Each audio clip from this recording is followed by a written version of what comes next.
இருமுறை விமானத்தை தவறவிட்ட ஹஜ் பயணி கடைசியில் அல்லாஹ்வின் நாட்டத்தால் ஹஜ் நிறைவேற்றும் வாய்ப்பு கிடைத்த உண்மை சம்பவம். ஆமாங்க, இந்த சம்பவம் தான் இன்று சமூக வலைதளங்களில் அதிகமாக பகிரப்பட்டும் பேசப்பட்டும் வருகிறது. அதாவது, லிபியா அரசாங்கத்தின் மானிய ஹஜ் ஒதுக்கீட்டில் தேர்வான குறைந்த வருமான குடிமகன் அமீர் மன்சூரி அல் கடாவியின் கதைதான் இது. இவர் ஹஜ் செல்லும் தனது விமானத்தை ஒரு முறை அல்ல, இருமுறை தவறவிட்டார். அல்லாஹ்வின் நாட்டத்தால் தற்போது ஹஜ் நிறைவேற்றும் வாய்ப்பு கிடைத்துள்ளது. ஆயிரக்கணக்கான ஹஜ் பயணிகளுடன் விமான நிலையம் வந்திருந்த அவர் பாதுகாப்பு சோதனையில் ஏற்பட்ட தாமதம் காரணமாக நேரில் இருந்தும் தனது முதல் விமானத்தை தவறவிட்டார்.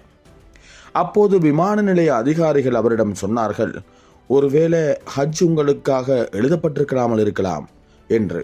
ஆனால் அமீர் உறுதியுடன் பதிலளித்தார், என் நோக்கம் ஹஜ் செய்வதே, அல்லாஹ் விரும்பினால் நான் ஹஜ் செய்வேன் என்றார்.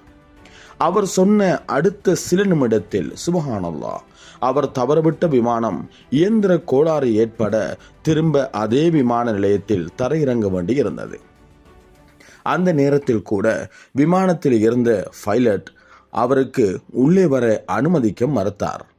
விமானம் இரண்டாவது முறை அவரை விட்டுவிட்டு புறப்பட்டது. அடுத்த சில நிமிடத்தில் மீண்டும் இயந்திர கோளாறு ஏற்பட விமானம் மீண்டும் திரும்ப வந்தது.